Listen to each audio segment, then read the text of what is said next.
On t'a toujours fait comprendre que tes émotions sont la chose la plus importante, que tes émotions sont cette chose-là qui crée ta vie.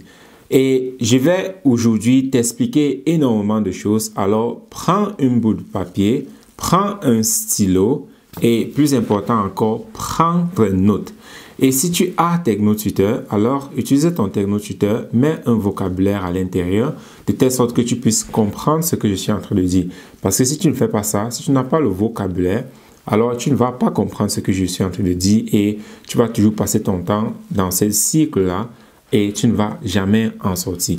Donc, très souvent, on nous a toujours fait comprendre que nos émotions sont la chose la plus importante. Comment c'est nos émotions qui créent la vie. Il y a énormément de coaching là-bas d'ailleurs pour dire c'est l'énergie, ce sont tes émotions. Entre dans tes émotions. Plus tu es connecté avec tes émotions, plus ta vie sera bien, plus tu vas pouvoir créer. Je suis vraiment désolé pour toi, mais tu as été berné. C'est la façon la plus simple que je peux mettre cela. Je suis vraiment désolé pour toi. Oui, tu as été berné. Et franchement, je sais qu'il y a plusieurs personnes, parce que ceux qui regardent ça, beaucoup de personnes ont déjà écouté des personnes comme Kevin Trudeau, Tony Robbins, tout ce beau monde-là. Mais je veux tout simplement te dire qu'énormément de choses qu'ils ont enseignées, soit tu n'as pas bien compris, soit eux-mêmes, ils n'ont pas vraiment bien compris, de telle sorte que aujourd'hui, toi, tu es en train de faire ce qu'ils t'ont dit. La preuve en est que tu n'avances pas. Voilà ma preuve. Si toi, tu es en train de me dire, toi, tu es qui pour contrarier, pour dire l'opposition, ou bien pour dire quelque chose inverse de ce que tout ce beau monde-là a dit, ma preuve, c'est que ta vie ne change pas. Ça, c'est ma preuve. Donc, je n'ai pas besoin de dire quoi que ce soit. Regarde juste ta vie. Ça, c'est ma preuve que tout ce que tu as appris jusqu'à présent concernant cela, ça ne marche pas et ça va toujours continuer à t'envoyer dans des situations, des directions que tu ne veux pas parce que tu n'as aucune compréhension de cette chose-là. Et c'est très important de comprendre ce point-ci parce que tu es en train d'écouter des personnes qui parlent des choses que eux-mêmes, ils ont dû étudier après qu'ils ont réussi. Donc, c'est quand ils ont réussi qu'ils se sont assis et puis ils ont dit, attends, c'était comment? Et le problème avec ça, c'est que quand ils sont en train de vous dire cela, il y a énormément de choses qu'ils ne prennent pas en considération qui entrent en jeu. Et un aspect très important, c'est beaucoup de personnes vont vous dire, surtout des personnes que vous allez voir dans la société, qui vous allez dire ils ont beaucoup d'argent, ils sont à succès. Bon, ici, je mesure succès principalement en termes de finances. Ce n'est pas la seule forme de succès, mais je vais le prendre dans ce contexte-ci uniquement dans les finances. Donc, vous avez des personnes qui vous disent que, ouais, je prends un bon exemple. C'est, j'ai telle routine et c'est ça qui m'a fait... c'est avec cette routine-là que je vis et c'est ça qui me permet de gérer mes entreprises et ainsi de suite. Alors maintenant, toi, quand tu l'écoutes, cette personne parler, tu dis, ah, ok, c'est la routine qui lui a fait devenir ce que cette personne-là est aujourd'hui. Mais la réalité est que toute personne qui commence une activité n'a pas de routine. La seule routine, c'est de travailler et faire marcher l'entreprise ou le business. Ça, c'est la seule routine que des personnes qui commencent toutes choses ont. Ce n'est pas, je dois me lever à 7 heures, je dois méditer pendant 30 minutes, je dois faire... Non, ça, c'est après que la personne a réussi et la personne est juste en train dans le maintien. Mais toi, qui n'as même encore rien construit, tu penses que c'est cette routine-là que j'ai besoin et c'est ça qui va me rendre, qui va me donner du succès. Et par conséquent, tu passes ton temps à te focaliser sur ta routine et moins de temps à te focaliser sur construire le business qui doit te donner les finances dont tu as besoin. Donc voilà un aspect très simple que beaucoup de personnes tombent dans ce piège-là et après des années de routine se disent ouais, mais ça ne va toujours pas.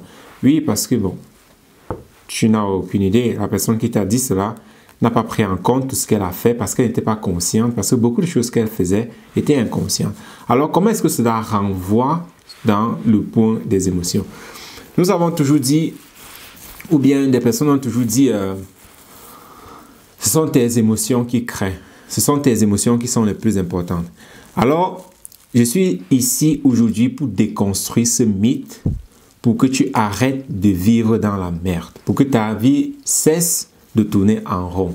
Parce que si tu n'arrêtes pas cela, d'ici 1 an, 2 ans, 3 ans, tu seras toujours dans le même cycle et ta vie ne va pas avancer.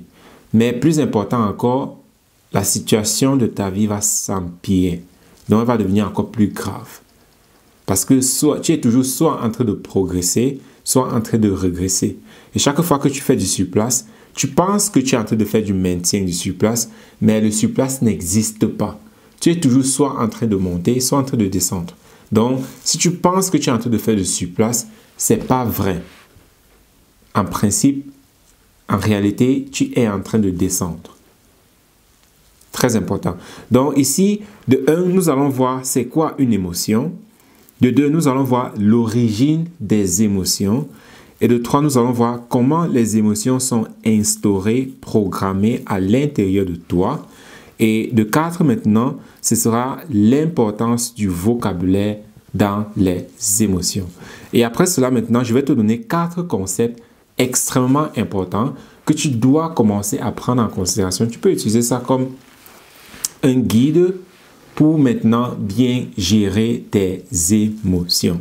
Alors, sans plus tarder, c'est quoi une émotion? Je vais la faire très simple. Je vais tout simplement regarder dans un dictionnaire. Donc, j'ai là dans le dictionnaire Larousse, émotion. Ici, on dit émotion, c'est un nom féminin. De émouvoir, d'après l'ancien français, motion, donc mouvement. Donc, ça veut dire quand tu ressens des émotions, il y a quelque chose qui est en mouvement à l'intérieur de toi. Donc, la première définition, c'est trouble subi, agitation passagère causée par un ressenti vif de peur, de surprise, de joie, etc. Parler avec émotion de quelqu'un. La deuxième définition, c'est réaction affective transitoire d'assez grande intensité. Donc, c'est une réaction affective transitoire d'assez grande intensité. Déjà, quand tu regardes, on te dit que c'est quelque chose qui est intense et juste transitoire. Alors, si tu fais quelque chose, si tu fais confiance à quelque chose qui est juste transitoire, alors qu'est-ce que ça va donner? Donc, quelque chose qui n'est pas stable, quelque chose qui est juste passager, quelque chose qui est juste transitoire. Donc, si tu bases vraiment ta vie là-dessus, parce que quand on te dit, OK, c'est ça le plus important, ça veut dire, c'est sur ça que tu dois baser comment est-ce que tu vis. Alors, anyway, continuons.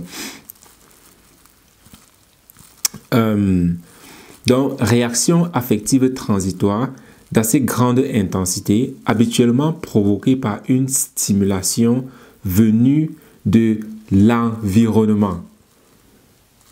Cette définition est très intéressante. Donc, la troisième définition, c'est sous l'Ancien Régime, révolte populaire non organisée et généralement de courte durée. Donc, c'est une révolte populaire non organisée et généralement de courte durée. Très semblable aux émotions. Mais cette deuxième définition, je vais encore aller. Donc, réaction affective transitoire d'assez grande intensité, habituellement provoquée par une stimulation venue de l'environnement. Donc, ça veut dire chaque fois que tu es dans un état émotionnel, ça veut dire que c'est quelque chose dans ton environnement qui a provoqué cela. Donc, ça, c'est l'origine. Ça, c'est d'abord déjà, c'est quoi une émotion?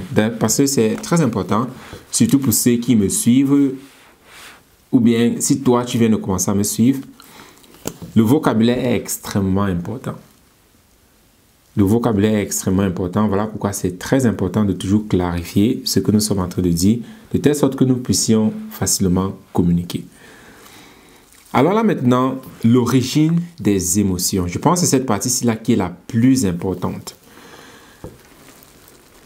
Parce qu'on nous dit, tu dois faire confiance à tes émotions sont très importantes et ainsi de suite. Mais une fois que tu comprends l'origine des émotions, c'est là que tu vas comprendre pourquoi c'est extrêmement détrimental pour toi de faire confiance à tes émotions. Oui, je répète, une fois que tu comprends l'origine des émotions, alors c'est là que tu vois que c'est extrêmement détrimental pour toi de faire confiance à tes émotions. Alors, d'où viennent les émotions? Les émotions proviennent de tes pensées. Donc, ça veut dire chaque fois que tu ressens quelque chose, cette émotion-là décline d'une pensée. Et comme on le dit, la deuxième définition, c'est cela provient d'une stimulation externe. Donc, ça veut dire quelque chose a stimulé ta pensée et la pensée donc a stimulé l'émotion. Mais c'est un facteur externe qui l'a stimulé. Un bon exemple, si tu restes dans ta maison, dans ta chambre, dans une chambre complètement fermée, bon, tu peux juste développer de la tristesse parce que tu es dans cet environnement et ainsi de suite. Mais du moment que tu mets de la lumière et que tu regardes par exemple un film où, bon, en fonction de tout un chacun, tu regardes un film d'horreur, directement tu seras stimulé d'une autre manière. Et cette stimulation va apporter une autre émotion, un autre ressenti à l'intérieur de toi. Et donc, les émotions, eux, ils déclinent de ta pensée. Et ta pensée, elle décline de tes croyances. Et tes croyances, eux, ils déclinent de ta programmation. Et ta programmation, elle décline de ton vocabulaire. Donc, l'origine de tes émotions, sont tes pensées. Et si nous allons alors maintenant sur le troisième point qui est comment est-ce que les émotions sont instaurées, programmées à l'intérieur de nous. Ici, il y a plusieurs aspects. Donc, le premier aspect déjà, c'est de comprendre comment est-ce que ce phénomène d'émotion est déclenché à l'intérieur de nous. Le troisième point qui est l'origine des émotions et comment est-ce que les émotions sont instaurées à l'intérieur de nous, ils vont de pair. Le premier point, c'est, comme j'ai écrit, tes émotions déclinent de tes pensées. Donc, tu commences à ressentir une émotion. Donc, chaque fois que tu commences à ressentir une émotion, il faut savoir qu'une pensée a déjà été déclenchée. Et l'émotion, alors, c'est la façon la plus facile ou bien la façon la plus simple pour le corps de communiquer un problème à toi, l'individu, à toi, l'être qui réside ce corps-là. Malheureusement, alors, nous ne sommes plus conscients, nous ne sommes plus attentionnés à ce qui se passe à l'intérieur de nous. Voilà pourquoi l'émotion, c'est à 99% du temps, la chose la plus simple qui fait reconnaître à plusieurs personnes qu'il y a un problème à l'intérieur d'eux. Et c'est là maintenant qu'une fois que tu commences à interroger l'émotion, pour ceux qui savent comment le faire, pour ceux qui ne savent pas, dans notre communauté, c'est de ça qu'on parle, c'est de ça qu'on discute tout le temps. Donc, comment comprendre cela, comment interpréter cela, comment trouver d'où est-ce que cela vient à travers la pensée qui est en train de générer cette émotion. Et une fois que tu retrouves la pensée, là, tu retrouves la croyance qui est derrière la pensée. Parce qu'il y a une croyance derrière chaque pensée que nous avons. Et après maintenant, notre croyance, nous retrouvons donc le programme. Le programme, c'est cette chose-là qui est déjà automatisée à l'intérieur de nous, qui crée donc ces croyances de telle sorte que nous puissions donc avoir nos pensées. Et nos croyances, dans notre programmation donc en elle décline de notre vocabulaire. D'où l'importance du vocabulaire dans les émotions. C'est extrêmement important de comprendre ce point-ci parce que une fois que tu comprends le mécanisme avec lequel les émotions ou bien tes émotions ont été instaurées à l'intérieur de toi, alors tu commences à comprendre que tu ne peux plus faire confiance à tes émotions. Parce que si ta programmation, ou bien si tes émotions déclinent d'une programmation, que soit tu ne connais pas comment cela a été programmé à l'intérieur de toi, ou bien tu n'as tout simplement aucune idée d'où est-ce que cela vient, alors comment peux-tu faire confiance à tes émotions? Donc voilà pourquoi c'est un point extrêmement important. Et le vocabulaire ici, il nous permet de comprendre l'émotion qui est en train de se passer à l'intérieur de nous. Parce que l'émotion, c'est de l'énergie que tu n'as pas le contrôle là-dessus. C'est une forme d'énergie que tu n'as pas de contrôle là-dessus. Et le vocabulaire, alors, te permet de prendre contrôle ou bien possession de ces émotions-là. Et c'est très difficile à comprendre ce point-ci. Alors, je vais essayer d'expliquer cela avec certaines analogies et certaines petites histoires pour éclairer la chose. Alors, quand je dis le vocabulaire te permet de prendre contrôle sur tes émotions. As-tu déjà eu cette situation-là que tu es dans un état émotionnel où tu n'as aucune idée de ce qui est en train de se passer? Ou bien, je prends une autre histoire. Tu rentres chez toi et tu mets la main dans le sac, tu es devant ta porte, tu mets la main dans le sac et puis tu sors tes clés et puis tu ouvres ta porte. Tous les jours, c'est toujours comme ça. Quand tu rentres, tu mets la main dans la poche, tu mets toujours tes clés dans la même poche. Donc, chaque fois que tu rentres, tu mets la main dans la poche, tu prends tes clés, et puis tu ouvres ta porte et puis tu rentres. Une fois alors, tu rentres, tu es devant ta porte, tu mets la main dans ta clé, tu mets la main dans la poche et puis tu ressors la main, tu te rends compte que les clés ne sont pas là. Directement, qu'est-ce qui se passe? En fonction de qui est-ce que tu es, parfois c'est la colère, parfois c'est la peur. Ah, j'ai perdu mes clés. La colère, c'est dire, mais qui a enlevé mes clés? Mais pourquoi mes clés ne sont pas ici? Ou bien ça peut être la peur de dire, hé, où sont mes clés? J'espère que je n'ai pas perdu mes clés. Hé, c'est que ça va me coûter combien d'avoir perdu mes clés? L'autre, c'est déjà seulement la tristesse. Oh, je ne veux pas ça. Je rentre du travail, je suis fatigué. Tout ce que je veux, c'est d'aller. Donc, en fonction de qui tu es, il y aura une certaine réaction. Et si nous prenons le cas où, dans la poche que tu as toujours mis les clés ne sont pas là, mais tu mets la main dans une autre poche et que tu retrouves les clés là-bas, qu'est-ce qui se passe? Directement, ces émotions-là disparaissent. Parce que tu as trouvé un vocabulaire à ce problème. Directement, l'émotion disparaît. Donc, ça veut dire, les émotions que tu ressens, surtout ceux que tu n'as pas le contrôle dessus, c'est parce que tu n'as pas un vocabulaire pour capturer ces émotions-là. Et chaque fois que ton vocabulaire sera limité, tu seras toujours contrôlé par tes émotions. Un point extrêmement important. Ce qui nous emmène maintenant aux 4 concepts dont j'ai dit.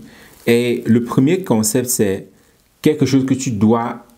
C'est extrêmement important de comprendre ceci. Le premier point, c'est tu n'es pas tes émotions. Oui, tu n'es pas tes émotions. Et c'est très difficile déjà même de comprendre ce que ça veut dire parce que nous avons passé toute notre vie à nous identifier à nos émotions. Et voilà pourquoi je disais que, étant donné que tu ne comprends pas ceci et la façon dont on nous enseigne toujours de dire « Ah, tes émotions sont très importantes, écoute tes émotions », voilà encore un autre point. On dit « Écoute tes émotions ». Ça va venir sur le deuxième point. Donc, le premier point, comme je disais, nous identifions extrêmement à nos émotions que nous pensons que c'est ça que nous sommes. Quand quelqu'un est triste, il pense que ouais, c'est qui je suis. Quand quelqu'un est pauvre, parce que même ça aussi, c'est une émotion. Être pauvre, c'est une émotion. Je répète, être pauvre, c'est une émotion. Parce que nous nous identifions à cette émotion-là, par conséquent, on pense que c'est qui nous sommes. Mais ça n'a rien à voir avec qui nous sommes. Donc, parce que nous nous identifions extrêmement à nos émotions, voilà d'où déjà commence la mauvaise compréhension de ce que c'est. Et si tu continues à t'identifier avec tes émotions, tu ne vas pas avancer. Sans toutefois comprendre l'origine de tes émotions. Parce que comme j'ai expliqué tout à l'heure, si tu ne connais pas l'origine de tes émotions, alors tu ne peux pas t'identifier avec elles. Que ce soit une émotion positive ou bien une émotion négative. Donc la plus grande erreur que nous faisons, c'est de nous identifier à nos émotions. Et malheureusement, c'est difficile parce que tout le monde là dehors t'enseigne que tes émotions sont le plus important. Tes émotions, c'est toi. Tous ces trucs-là, ça t'empêche d'avancer. Tu n'es pas tes émotions. Donc, si tu continues à t'identifier avec tes émotions, tu ne vas pas avancer. Pire encore, si tu ne comprends pas d'où viennent tes émotions, tu ne vas pas du tout avancer. Et le deuxième concept, je ne sais pas si je veux dire le plus important, mais l'un des plus importants, c'est ne jamais, et je répète, jamais vraiment écrit en lettres majuscules, ne jamais faire confiance à tes émotions. Je pense que c'est ici là que beaucoup de personnes vont complètement tomber. Ne jamais faire confiance à tes émotions. Et ici, je tiens à mentionner que je m'adresse aux deux émotions, que ce soit l'émotion positive ou bien que ce soit l'émotion négative. Parce que quelque chose aussi de très important, c'est que la majorité de personnes se questionnent toujours sur les émotions négatives qu'ils ont. Par exemple, sur leur peur, sur leurs angoisses, sur leur colère, sur leur dépression. La majorité de personnes font quand même le travail dessus, sur ces émotions négatives-là. Mais très peu de personnes pensent à regarder les émotions positives. Parce que, ça me fait me sentir bien. Pourquoi je dois me gêner? Alors, quand tu comprends comment l'émotion a été programmée à l'intérieur de nous, c'est là que tu commences à comprendre que tu ne peux pas te fier même à tes émotions positives. Parce que la façon dont les personnes qui programment t'ont programmé, on t'a programmé de telle sorte que tu sois un esclave. Pareil pour tes émotions. Tes émotions, ce sont les émotions d'un esclave. Pareil que ce soit des émotions négatives, pareil que ce soit des émotions positives. Que ce soit la joie, le bonheur, l'amour, tout ça, ce sont les émotions des esclaves. De telle sorte que tu restes toujours dans cette position d'esclave. Si tu ne me crois pas, j'ai un exemple pour toi. À 99% des cas, quand tu es heureux, quand tu es en train de ressentir une émotion positive, tu n'as plus envie de rien faire. Tu as juste envie de t'asseoir, rester et ne rien faire. Ça, c'est la programmation d'un esclave.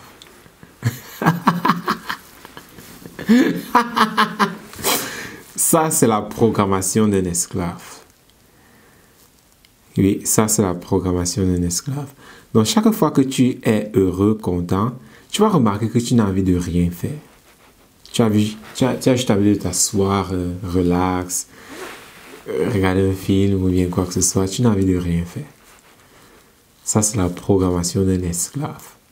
Ça, ce sont les réactions de quelqu'un qui a été programmé pour la survie. Et tant que tu es programmé pour la survie, tu es un esclave. Et par conséquent, tu vas remarquer que tu te meus beaucoup quand tu es dans la douleur. Ça, c'est la confirmation que tu as été programmé pour être esclave. Parce que regarde, les esclaves, si tu penses à l'époque des plantations, l'esclave, c'était comment? C'était qu'avec le fouet que l'esclave travaillait majoritairement. Voilà pourquoi aujourd'hui, c'est toujours avec le fouet que tu, parfois, travailles. Mais tu ne peux pas créer l'abondance dans la survie. Tu ne peux pas créer l'abondance dans la misère. Voilà pourquoi c'est très facile pour toi de trouver un travail de faire une petite chose qui va te permettre juste de survivre. Mais une fois que tu atteins ce seuil-là, directement, tu n'avances plus. Parce que ta programmation d'esclave ne peut pas créer l'abondance. Et programmation, qui dit programmation, dit aussi émotion. Donc même tes émotions positives, ce sont celles d'un esclave. Par conséquent, ils ne peuvent pas créer l'abondance. Donc c'est à toi de décider. Si tu veux créer l'abondance dans ta vie, dans ce cas, ne fais plus jamais confiance à tes émotions. Très, très, très, très important. Ne pas faire confiance à ses émotions. Que ces émotions-là soient positives ou bien négatives. Pourquoi? Parce que tu as été programmé pour être un esclave. Et ta programmation et tes émotions déclinent de ta programmation. Ta programmation, elle décline de ton vocabulaire. Donc, tu as le vocabulaire d'un esclave. Et par conséquent, tes émotions, que ce soit les émotions positives, je répète bien, que ce soit les émotions positives ou bien les émotions négatives, tu as été programmé pour être un esclave. Et par conséquent, même tes émotions, ce qui te fait te sentir bien, est à 99% des cas pas bien pour toi. Je répète ceci. Ce qui te fait parfois te sentir bien à 99% des cas sont des choses qui sont détrimentales pour toi. Si tu ne me crois pas, j'ai la liste. Chaque fois que tu achètes les choses, tu es content. Donc ça veut dire tu es un consommateur satisfait, quoi. Donc chaque fois que tu es en train de consommer, c'est même acheter des choses à tort et à travers, tu es heureux. Ça, c'est vraiment fou. Mais ça, c'est la programmation d'un esclave. La programmation d'un consommateur. Chaque fois que tu es en train de consommer, tu achètes à gauche, à droite, les choses que tu n'as même pas besoin. Alors tu es content, tu es heureux. Esclave. Deuxième chose. Chaque fois que tu es en train de boire, chaque fois que tu es en train de fumer, chaque fois que tu es en train de fêter, c'est là que tu es heureux. Donc, carrément, quand tu es en train de boire, quand tu es en train de fumer, tous les jours, quand tu es en train de fêter, bon, fêter, c'est un peu nuancé ici, mais il y en a que la fête, c'est pas, il travaille le week-end, mais vendredi, samedi, dimanche, il doit être dehors parce que je dois fêter, je dois m'amuser. Ça, c'est programmation d'un esclave. Donc, il y a énormément de points que regarder Netflix, c'est ça qui te rend heureux. Programmation d'un esclave. Donc, il y a énormément de choses qui... Un autre point aussi, ça entre dans la consommation, mais ce sont les marques. Oui, les marques. Ça aussi, c'est un point d'esclave. C'est un peu comme si la marque, regarde, le nom le dit même, la marque, tu as été marqué. Donc, c'est un peu comme on a mis un cachet sur toi, on t'a mis une marque. Il y a des personnes que, s'ils ne portent pas des vêtements de marque, alors ça ne va pas. Et quand je dis ceci, un point important à mentionner, c'est pas parce que tu as un peu d'argent que tu n'es pas esclave. Parce que quand je vois des personnes qui achètent des sacs Gucci, Givenchy, que ce soit 2 000, 3 000, 4 000, 5 000 euros, 20 000, 15 000, 10 000 euros, et ils n'achètent pas ce sac pour ça parce que c'est pratique, mais ils achètent cela plutôt à cause de l'image qu'ils sont en train de chasser derrière cet outil-là. Parce qu'il y a deux choses. Il y a des choses qui sont extrêmement coûteuses. Ça veut même dire quoi, coûteux? Coûteux, c'est relatif. Si tu achètes quelque chose, que ce soit 1 million d'euros, 10 000 euros, mais que cela apporte la valeur, donc tu as acheté cela pour cela, alors c'est un bon deal. Donc, cher, c'est relatif. Cher, c'est relatif. Donc, si tu achètes quelque chose, mais je vais rester sur le cas de la mode, si tu achètes un sac à 10 000 euros, pas à cause de la practicalité de ce sac-là, mais pour le branler partout où tu vas, que regarde, je porte un sac Louis Vuitton, alors tu es l'esclave de tes émotions. Et pour toi, tu peux dire, ouais, mais je ne dépense pas 5 000 euros ou bien 10 000 euros dans un sac. Et tu dépenses 1 000 euros ou bien 500 euros dans un sac parce que tu veux que on dise, waouh, tu as un sac de marque. Alors tu es esclave à tes émotions. Ouais. Donc, comme je disais, ne jamais faire confiance à ses émotions, que ce soit positif ou négatif, parce que tout cela a été programmé à l'intérieur de toi pour que tu sois un esclave. Et quand des personnes te disent que non, tu dois écouter tes émotions connaissent, tes émotions ont la réponse. Ça, c'est quelque chose encore tellement abusif que comment est-ce qu'on peut te dire que tes émotions ont la réponse? Si nous comprenons d'où viennent les émotions, comment est-ce que tu peux faire confiance en ça? Comment est-ce que tu peux penser que c'est à travers tes émotions que tu vas trouver qui est-ce que tu es vraiment? Pourtant, ces émotions-là, tu ne sais même pas qui les a programmées à l'intérieur de toi. Tu ne sais même pas comment est-ce que cela a été programmé à l'intérieur de toi. Les personnes qui t'ont programmé n'avaient aucune idée de ce qu'ils étaient en train de faire. Donc aujourd'hui, tu ne sais ni haut ni bas, mais tu veux faire confiance à ces créateurs-là qui ont créé qui est-ce que tu es aujourd'hui. C'est impossible. Si tu continues à le faire, tu seras toujours triste. Et les choses ne vont pas avancer dans ta vie. Alors, le troisième point, c'est utiliser tes émotions comme un guide. Alors, j'ai dit, ne t'identifie pas à tes émotions. Tu n'es pas tes émotions. Ne fais pas confiance à tes émotions. Ça, c'était le deuxième point. Et le troisième point maintenant, c'est utilise tes émotions comme un guide.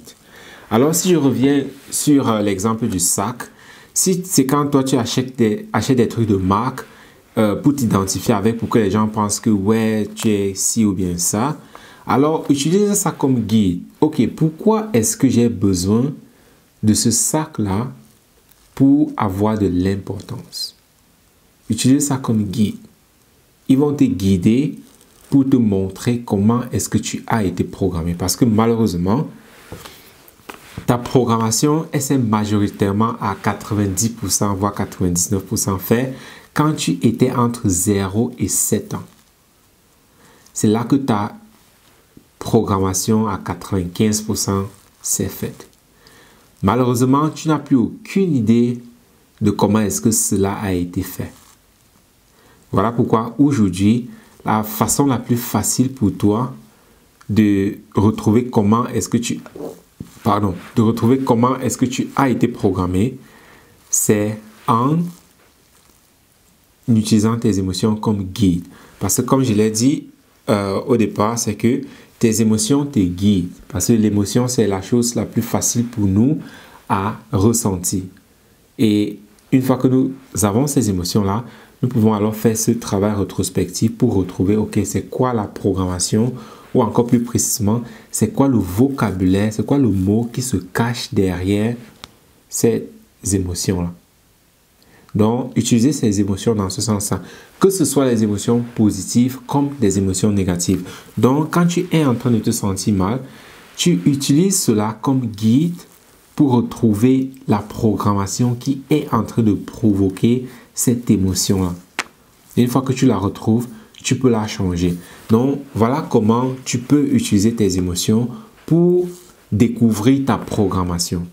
Parce que si tu as besoin de ces habits de marque-là pour avoir ton importance, alors questionne-toi. Pourquoi? Et tu fais comme ça avec toute autre émotion, positive comme négative. Donc, utilise ça comme guide pour retrouver comment est-ce que ton vocabulaire a été programmé à l'intérieur de toi, de telle sorte que tu puisses changer cela.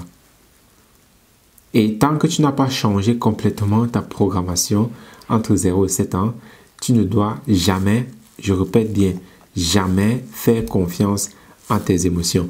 Donc, ceux qui t'apprennent que pour avancer dans la vie, pour découvrir qui tu es, tu dois écouter tes émotions. Le problème, c'est que quand quelqu'un qui a grandi dans une famille d'élite, quand lui, il va écouter ses émotions, étant donné que sa programmation a déjà été faite de façon différente, il va écouter ses émotions et puis il va avancer. Il va te dire, mais écoute tes émotions.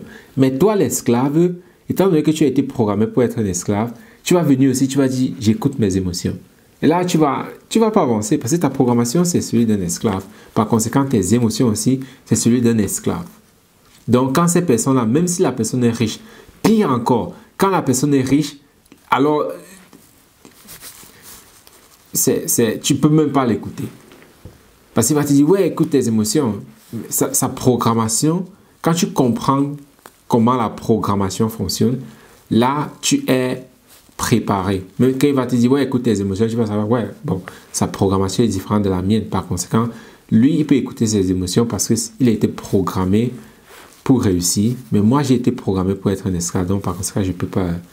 Non, merci beaucoup, mais explique-moi juste comment tu fais les choses. Explique-moi juste ta procédure d'opération. C'est ça que moi j'ai besoin. Et le quatrième point, c'est tes émotions ne créent pas ta vie. Tes émotions ne créent pas ta vie. Parce que comme j'ai dit, aussi on nous apprend, on nous dit, ouais, tes émotions, focalise-toi sur tes émotions pour créer. Utilise tes émotions pour créer. On dit c'est l'énergie. Utilise l'énergie pour créer. Et par conséquent, des personnes, ils passent leur temps à méditer, ils passent leur temps à faire des trucs complètement absurdes. Parce qu'ils disent, je veux créer. La seule et unique, je répète, la seule et unique chose qui te permet de créer dans ce monde-ci, ce sont tes actions. Oui, la seule et unique chose qui te permet de créer, ce sont tes actions. Donc, arrête de croire que tes pensées, tes émotions créent ta vie. Ils ne créent pas ta vie. Par contre, tes émotions influencent tes actions. Parce que très souvent aussi, beaucoup de personnes vont dire oh, « j'ai travaillé sur mes émotions et puis directement ABC s'est passé. » Combien de fois aussi, ou bien l'autre c'est oh, « j'ai fait telle chose et je me sentais super bien, telle chose s'est passée. » Combien de fois est-ce que tu te sentais aussi pas bien, mais beaucoup de bonnes choses se sont passées? Voilà pourquoi c'est très important d'avoir de la logique. Et la logique, malheureusement, c'est quelque chose qui n'existe plus.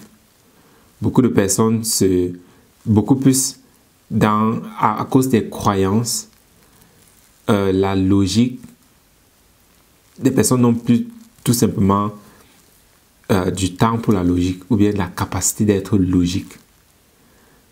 Et c'est très détrimental parce que tu vas toujours... les choses ne vont pas bien avancer. Tu vas toujours avoir un raisonnement pas cohérent et par conséquent, tu ne vas pas pouvoir vivre comme tu veux. Parce que si tu dis que c'est parce que tu te sentais bien que ABC s'est passé, alors est-ce que tu peux répliquer cela? La réponse c'est non. Parce que ça ne s'est pas passé parce que à cet instant-là, tu t'es senti bien. Ça s'est passé parce qu'il y a certaines actions qui ont été faites en amont. C'est ça qui a créé cela. Mais comme j'ai dit, tes actions sont influencées par tes émotions. Étant donné que nous nous identifions à nos émotions maintenant ont une influence sur nos actions. Donc si déjà tu parviens à te séparer, à comprendre, à t'identifier, à comprendre, quand je dis comprendre, ça ne veut pas juste dire parce que j'ai dit tu as compris, non. À réaliser cela, donc ça veut dire à vivre cela, à appliquer cela. Tant que tu n'arrives pas sur ce point que tu commences à appliquer de façon pratique, physique, la séparation entre moi et mes émotions, dans ce cas, tes émotions vont avoir un impact sur tes actions.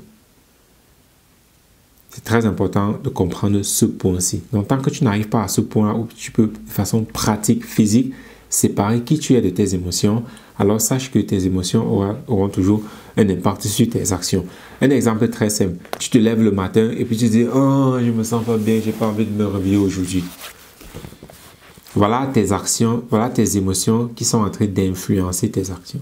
Mais si tu as déjà une discipline de telle sorte que tu as le contrôle sur ta personne et que tu ne t'identifies pas à tes émotions et que tu ne laisses pas tes émotions prendre le dessus sur toi, alors malgré le fait comment est-ce que tu vas te sentir, tu vas juste te lever et aller faire ce que tu veux faire. Parce que tu vas savoir, oui, je ressens peut-être maintenant aussi de l'ennui, je ressens peut-être de la colère, mais ok, c'est pas qui je suis. C'est juste un ressenti. C'est ok, ça va passer. Comme toute chose, comme toute autre émotion. Mais avec nous, on s'est déjà tellement identifié à nos émotions que dès qu'on ressent la colère directement, on est à la colère. Dès qu'on ressent la tristesse, directement, on descend, on commence à être triste. Donc, le but, c'est, comme j'ai dit, de commencer à comprendre, à réaliser. Il y a une différence entre comprendre et réaliser. Quand tu comprends quelque chose, ça veut dire tu as juste suivi la logique de ce que j'ai dit et pour toi, ça a un sens. Ça ne veut pas forcément dire que tu as compris ce que j'ai dit. Ça ne veut pas forcément dire que tu peux appliquer ce que j'ai dit. C'est ça, comprendre. Mais maintenant, réaliser quelque chose, ça veut dire physiquement être en mesure d'appliquer ce que tu viens d'apprendre. C'est ça la réalisation. Ah, tu viens de réaliser que... C'est ça la différence. Donc, on fait la différence entre juste comprendre quelque chose et réaliser quelque chose. Donc, réaliser que tu n'es pas tes émotions. Ça, c'est la première chose. Le deuxième point, réaliser que tu ne dois jamais, je dis bien jamais, faire confiance à tes émotions, que ce soit positif ou bien négatif. Le troisième point, c'est de réaliser que tu dois utiliser tes émotions comme un guide.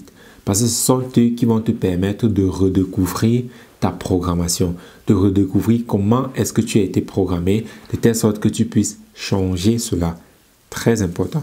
Et le quatrième point maintenant, c'est de comprendre, de réaliser que tes émotions ne créent pas ta vie, mais ce sont tes actions qui créent ta vie. Malheureusement, parce que tu t'es identifié toute ta vie à tes émotions, donc tu es devenu tes émotions. Voilà pourquoi tes émotions maintenant affectent tes actions. Mais tu dois comprendre que, en principe, tu dois comprendre que le premier concept, une fois que tu le réalises, alors là, tu parviens maintenant à bien créer ta vie. Donc, c'était ces mythes-là concernant les émotions que j'ai tenu à réaliser, à expliquer, à éclaircir. Et il y a certains mots que je n'ai pas utilisés dans ce podcast, si on peut l'appeler comme ça, qui est par exemple le mot énergie. Parce que beaucoup l'utilisent. Énergie, vibration, fréquence. Ce sont des concepts qui sont beaucoup utilisés. Étant donné que toi, tu ne comprends pas ce que ces mots-là veulent dire, alors tu te laisses berner par cela. Dans la prochaine vidéo, nous allons aussi, peut-être pas dans la prochaine vidéo, mais dans une vidéo, nous allons parler de ces mots-là. Quand on dit résonance, quand on dit énergie, quand on dit fréquence, qu'est-ce que cela veut dire? Comment est-ce que tu peux comprendre cela? Mais déjà par toi-même, tu dois aller prendre un dictionnaire. Si tu n'as pas TechnoTuteur, va prendre un dictionnaire. Regarde ce que ces mots-là veulent dire et commence déjà à comprendre ce que cela veut dire. Parce qu'on me dit, tu es énergie. Là, un autre point, c'est on dit, tu es énergie. C'est pareil comme dire, tu es tes émotions. C'est la même chose. Et pour terminer,